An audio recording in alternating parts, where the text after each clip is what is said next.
ना बाबरी मस्जिद खोया, हमने अपनी बाबरी मस्जिद खोया। आप बाबर की पैदाइश है सर। लेकिन एक सनातन धर्म का ब्राह्मण लड़का होने के नाते मुझे एक सवाल, एक उलझन मेरे दिल में है। चादर लपेट दो, उसके बाद बोलो कि हमारी मजार है। आज इस पे मस्जिद बनाते हैं, कभी जामा मस्जिद, कभी बाबरी मस्जिद, कभी ये मस्जिद।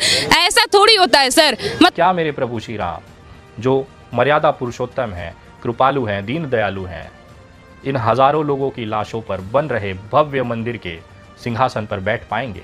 आप बाबर की पैदाइश है सर। आप बाबर को अपना कह रहे हो, आप बाबरी मस्जिद को अपना कह रहे हो। शर्म नहीं आ रही आपको? कौन था बाबर, आप उसे अपना कह रहे हो? हृदय इस बात की गवाही देगा कि इतने लोगों की लाशों पर बनने वाले इस मंदिर में वो बैठकर हमारे जो भक्त हैं उनको आशीर्वाद देंगे।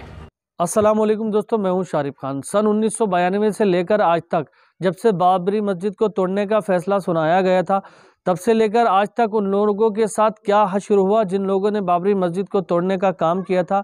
कुछ लोग तो इनमें से कन्वर्ट होकर इस्लाम धर्म में दाखिल हो गए, मुसलमान होकर के मरे हैं, और बाकी के जो लोग थे उनके साथ अल्लाह ने कैसा फ़ैसला किया, उनकी नस्लें तक इस बात को याद रखेंगी कितनी दर्दनाक उनके साथ घटनाएं घटित हुई।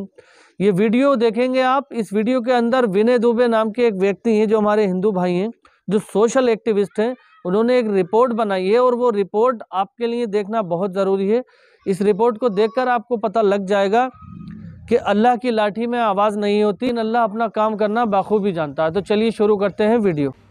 6 दिसंबर 1992, वो दिन जो किसी के लिए शौर्य दिवस है, किसी के लिए काला दिवस।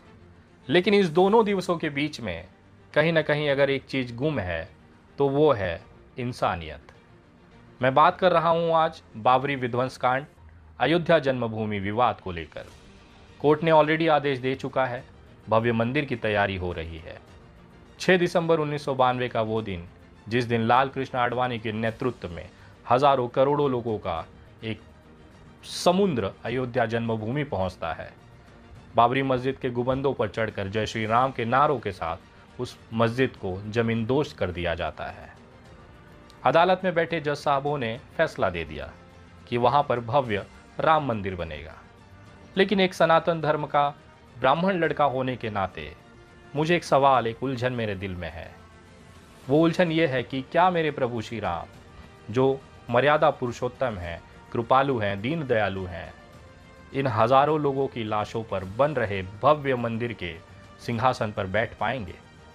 क्या उनका हृदय इस बात की गवाही देगा कि इतने लोगों की लाशों पर बनने वाले इस मंदिर में वो बैठकर हमारे जो भक्त हैं उनको आशीर्वाद देंगे?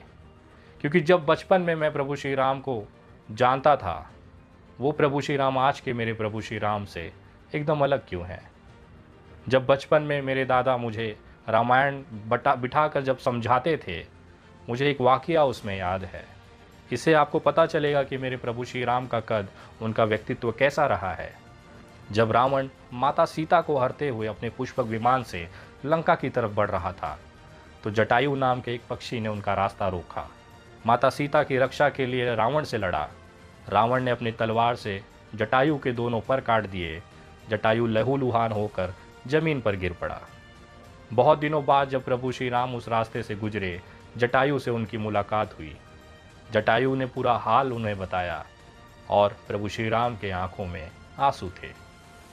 वो प्रभु श्री राम जो कृपालु हैं, दीन दयालु हैं, जिनको एक पक्षी के शरीर से निकलते हुए खून के एक बूंद की तड़प को महसूस कर लिया। हजारों लोगों की लाशों पर बन रहे इस भव्य मंदिर को क्या वो महसूस नहीं कर सकते? एक पक्षी जो मांस खाता है, जटायु जिन्होंने माता सीता की रक्षा के लिए अपने प्राणों की आहुति दे दी, उस पक्षी के लिए भी प्रभु श्री राम के अंदर इतनी करुणा थी, इतनी माया था कि उनके आंखों से आंसू निकल गए। जो साक्षात भगवान के अवतार रहे हैं, वो एक पक्षी के लिए रो रहे थे। अपने हाथों से जटायु का अंतिम संस्कार किया, जिस अंतिम संस्कार के लिए बड़े बड़े योगी तपस्या कर कर भी वो सौभाग्य न पा सके, जटायु अपने खून के बलिदान से वो सौभाग्य प्रभु श्री राम के हाथों से पाए।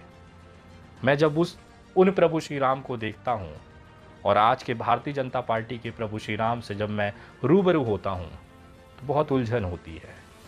क्या वाकई में भारतीय जनता पार्टी के द्वारा बनाए गए प्रभु श्री राम का व्यक्तित्व इतना छोटा है कि हजारों लोगों की लाशों पर भी उनके आंखों में आंसू नहीं आए। उस लाशों को जिन्होंने अपने हाथों से उन्होंने बनाया, इस ब्रह्मांड को, इस सृष्टि को बनाने वालों में प्रभु श्री राम का उतना ही योगदान है जितना हमारे 33 कोटि भगवानों का है। आज वो मर्यादा पुरुषोत्तम बन के हमारे दिलों में बसते हैं क्योंकि उन्होंने वैसा जीवन जिया, उदाहरण दिया, मानवता को बनाया, इंसानियत को बचाने का एक उदाहरण दिया। उनकी सेना में वानर थे, रीछ थे, जटायु के भाई संपाति थे, पक्षियों को, जानवरों को लेकर उन्होंने अपना एक सेना बनाया। ये दिखाया कि करुणा और जो ममता है वो सभी के लिए एक समान होना चाहिए, चाहे वो पक्षी हो, जानवर हो, चाहे इंसान। वो प्रभु श्री राम अयोध्या में अरबों रुपए के भव्य आलीशान मंदिर के सोने के सिंहासन पे बैठेंगे, जिस सिंहासन की नींव में इस देश के नागरिकों की बलि चढ़ी है। आज बात है, क्या वाकई में प्रभु श्री राम उन लोगों को माफ़ करेंगे जिन्होंने ये कृत्य किया है? जब मैं इस मामले को देखता हूँ और हमारे पूर्वजों द्वारा हमारे ग्रंथों में लिखा है कि आपके कर्मों का फल आप इसी जीवन में भोगते हैं, आपको इसी कर्मों का पाप पुण्य का हिसाब आपके जीवित रहते दिया जाता है, तो कहीं ना कहीं मुझे एहसास होता है कि आज भी भगवान इस धरती पर हैं। लाल कृष्ण आडवाणी 25 सितंबर 1990 को सोमनाथ से एक रथ लेकर अयोध्या की तरफ चलते हैं। नए भव्य श्री राम मंदिर के जन्मभूमि स्थान पर एक भव्य मंदिर का संकल्प लेकर ये यात्रा शुरू होता है। बिहार के समस्तीपुर में लालू प्रसाद यादव इस यात्रा को रोक लेते हैं। कुछ समय के विश्रांत के बाद वापस ये यात्रा शुरू होता है और 6 दिसंबर 1992 को अयोध्या पहुंच जाता है। लाल कृष्ण आडवाणी के साथ प्रमोद महाजन, बहुत बड़े बड़े नेता भाजपा के इस आंदोलन में शिरकत करते हैं। हमारे आज के प्रधानमंत्री नरेंद्र मोदी जी भी इस यात्रा में देखे गए, उन्होंने भी अपना योगदान इस यात्रा में दिया। बाबरी शहीद कर दी जाती है, लेकिन ऊपर वाले के लाठी में आवाज़ नहीं होती। उसका एक सबसे बड़ा उदाहरण इस देश में अगर आपको देखने मिलेगा तो वो है लाल कृष्ण आडवाणी। ये मामले में कानूनी कार्रवाई भी चलाई गई। इस पूरे मामले में 49 आरोपी बनाए गए, जिसमें अधिकतर लोग इस दुनिया में अब नहीं हैं।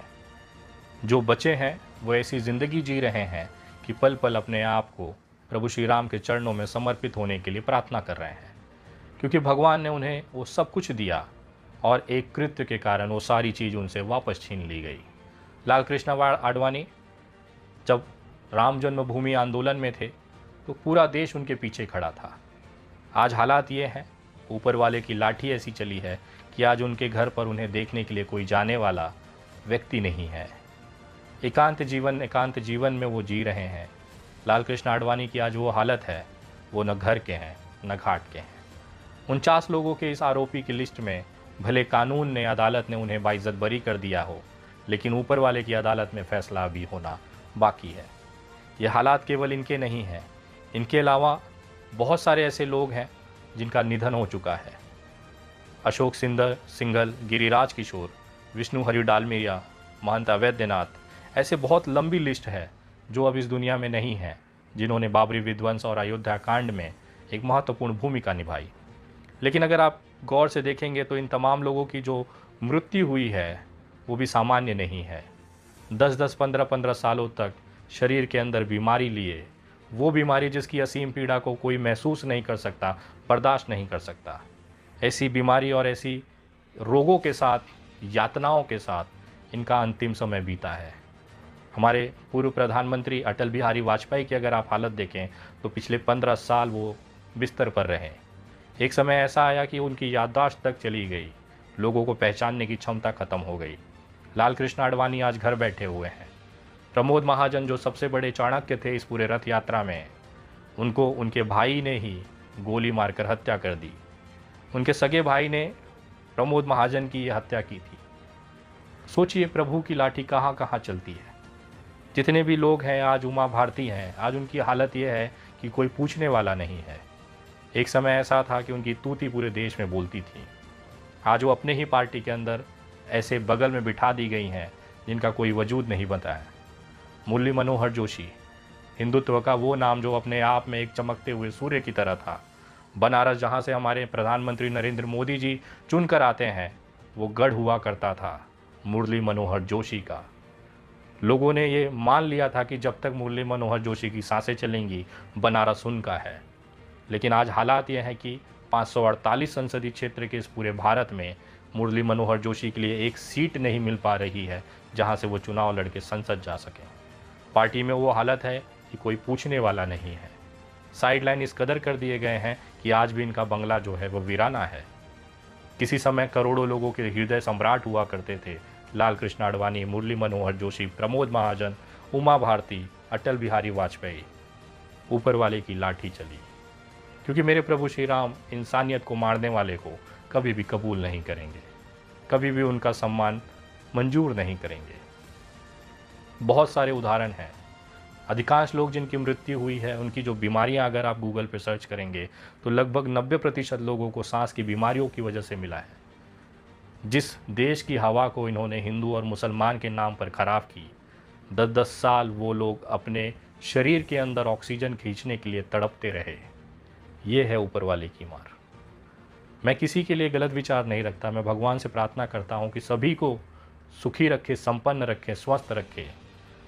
लाल कृष्ण आडवाणी सहित तमाम जो जीवित नेता हैं उनको भगवान हमेशा तंदुरुस्त रखे, उनको मेरी भी उम्र दे दे। लेकिन जो भगवान ने इनके साथ किया है वो इनके कर्मों का ही फल है।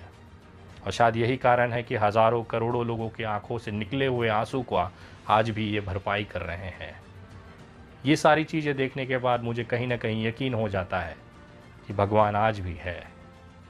जो लोग भी इस तरह की चीज़ों में हैं, जो इंसानियत को मारते हैं, जिन्होंने कभी भी इंसानियत को न मानते हुए केवल अपने हट, अपने स्वार्थ के लिए लोगों की बलि चढ़ाई, उनके लिए सबसे बड़ा उदाहरण आप देख सकते हैं प्रमोद महाजन, लाल कृष्ण आडवाणी, मुरली मनोहर जोशी, उमा भारती और खुद पूर्व प्रधानमंत्री अटल बिहारी वाजपेयी।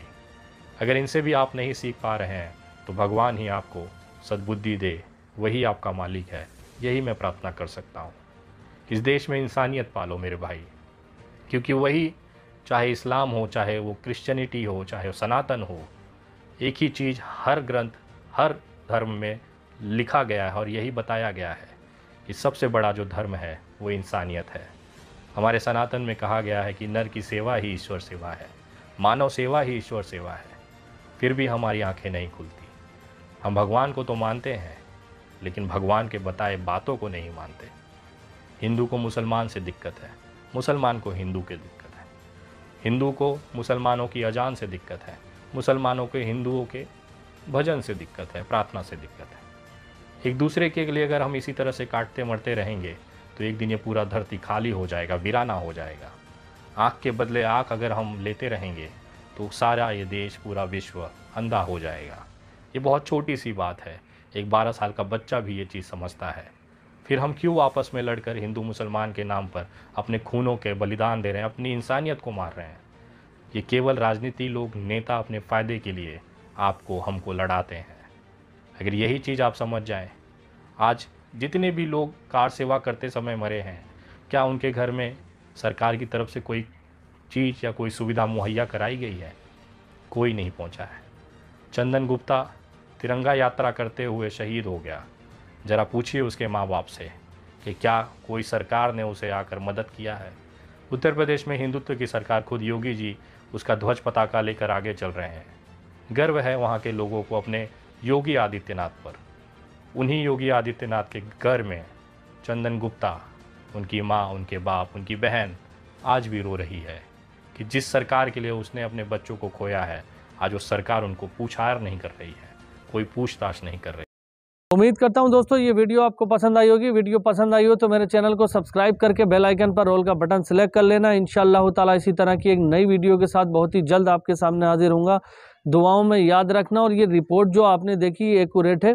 विनय दुबे मुंबई का कहना इस मसले को लेकर बिल्कुल सही है कि जिस स्थान पर लाखों लोगों की लाशें गड़ी हुई हों, जिस स्थान पर नफरत के प्रतीक जिसको बना दिया गया हो आज के समाज में, क्या उस स्थान पर भगवान आना चाहेंगे? ये बहुत ही ज़्यादा सोचने योग्य बात है। अगर आप लोग पढ़े लिखे हैं, आप अपने माइंड पे जोर देना जानते हैं, तो इस बात को डीपली सोचना। और अगर पसंद आए बात तो वीडियो को लाइक ज़रूर कर देना।